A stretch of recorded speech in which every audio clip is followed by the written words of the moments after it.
एक दिन कोकोरिसन बालों में लगाने वाली डाई खरीद रहा होता है। तभी कोहिना पूछती है, तुम डाई क्यों खरीद रही हो? कोकोरिसन कहता है, मैं अपने फर को खूबसूरत दिखाने के लिए डाई खरीद रहा हूँ। कोहिना कहती है, मुझे नकली और रंग बिरंगे रंग पसंद नहीं है। तभी इनुगामी कहता है, मैं तो कोई डाई नहीं लगाता हूँ। फिर कोकोरिसन नहाने जाता है। नहाते समय उसे अचानक दिखता है कि उसके सिर के बाल गिर रहे हैं। यह देखकर वह बहुत ज्यादा डर जाता है और सोचता है, कहीं मैं गंजा तो नहीं हो रहा हूँ। इसलिए वह तय करता है कि अब से हर समय अपने लोमड़ी वाले रूप में रहेगा ताकि उसके सिर के बाल ना झड़े। लेकिन कोहिना उसे दिखाती है कि उसके बाल तो जमीन पर हर जगह बिखरे पड़े हैं। यह देखकर कोकोरिसन बहुत ज्यादा डर जाता है। अब वह हर समय यही सोचने लगता है कि अगर वो गंजा हो गया तो खूबसूरत नहीं लगेगा। वह तुरंत इंटरनेट पर ढूंढने लगता है कि गंजेपन को कैसे रोका जाए। तभी उसे कोहिना की आवाज सुनाई देती है। वो कहती है, क्या मैं तुम्हारी कुछ मदद कर सकती हूँ? वो कहता है, इनुगामी को मेरे गंजेपन के बारे में कुछ मत बताना। लेकिन जब कोकोरिसन पीछे मुड़कर देखता है तो वह डर जाता है क्योंकि कोहिना की आवाज में इनुगामी बात कर रहा होता है। अब कोकोरिसन को डर है कि इनुगामी उसे इस बात पर हमेशा चिढ़ाएगा, इसलिए उसने मजाक में इनुगामी को मारकर उसका शरीर घर के पास ही दफना देते हैं। रात को कोहिना मजाक में कहती है, कोकोरिसन तुम्हारे सर के बाल सफेद हो रहे हैं। वो उसके सर का एक सफेद बाल निकाल देती है।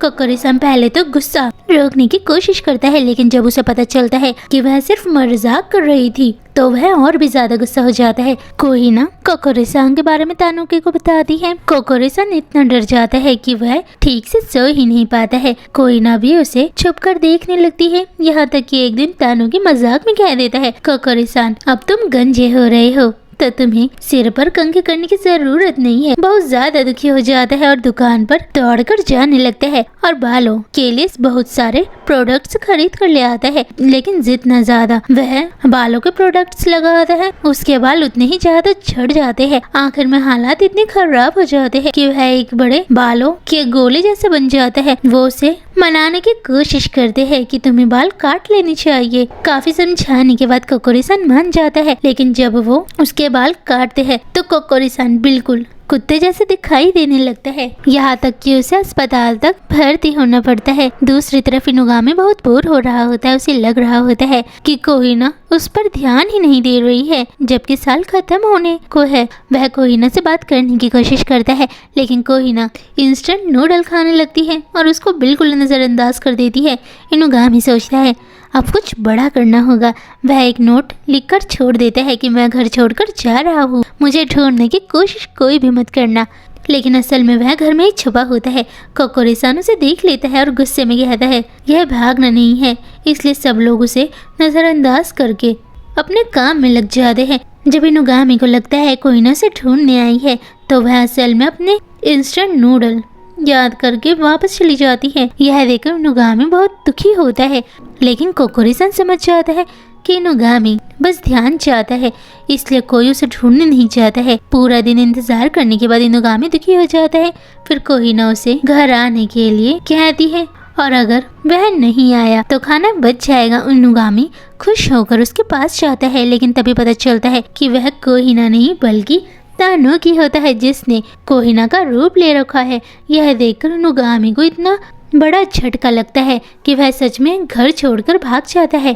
फिर तानुकी उन्हें बताता है कि मैं तो इनुगामी को मनाने के लिए गया था, लेकिन इनुगामी रो रहा था। लेकिन जैसे ही उसने मेरी शक्ल देखी तो वो घर छोड़कर भाग गया। एक दिन कोकोरिसन और कोहिना जंगल में टहल रही होती है। तभी उन्हें एक लाल मैपल पत्ता मिलता है। वे उस पत्ते को देखते देखते एक मैपल के पेड़ तक पहुंचते हैं। अजीब बात यह होती है कि उस समय पतझड़ का मौसम नहीं था, फिर भी पेड़ के सारे पत्ते लाल थे। वहाँ उन्हें एक लड़की मिलती है जिसका नाम कुरेहा होता है। वह पेड़ के नीचे खड़ी होकर किसी का इंतजार कर रही है। कुरेहा कहती है, मैं बहुत समय से अपने प्रेमी का इंतजार कर रही हूँ, लेकिन अब मुझे यह याद नहीं कि वो कितना कैसा था। उसके पास बस उसकी पुरानी एक अधूरी तस्वीर है। कोकोरिसन को लगता है कुरेहा असल में मेपल के पेड़ की आत्मा है। कोकोरिसन तानुकी को सारी बातें बताता है, लेकिन उसे भी नहीं पता कि उसका प्रेमी कहाँ मिलेगा।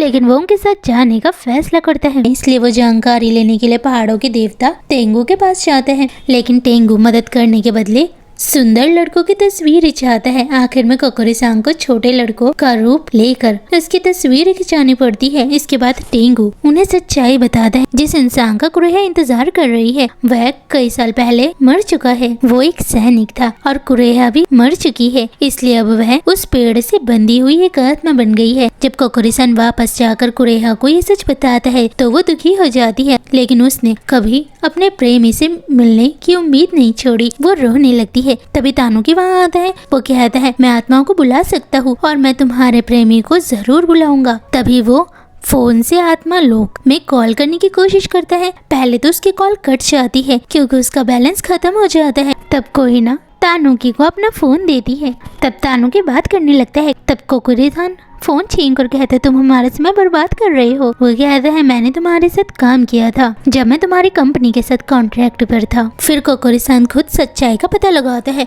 पता चलता है कि कुरेहा का प्रेमी मरने के बाद पुनर्जन्म ले चुका है और हैरानी की बात है कि वह उसी मेपल के पेड़ के रूप में जन्मा है। तब कुरेहा को अपने प्रेमी की पुरानी बात याद आती है। वो कहता था जब भी हम मिलेंगे पेड़ के पत्ते लाल हो जाएंगे।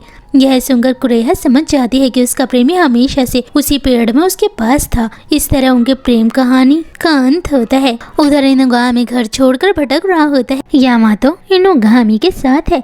वो उसे सलाह देता है कि तुम्हें कोहिना के घर जाना चाहिए। घूमते घूमते वो समझ जाता है कि उसके लिए सबसे अच्छी जगह वही घर है जहाँ कोहिना रहती है।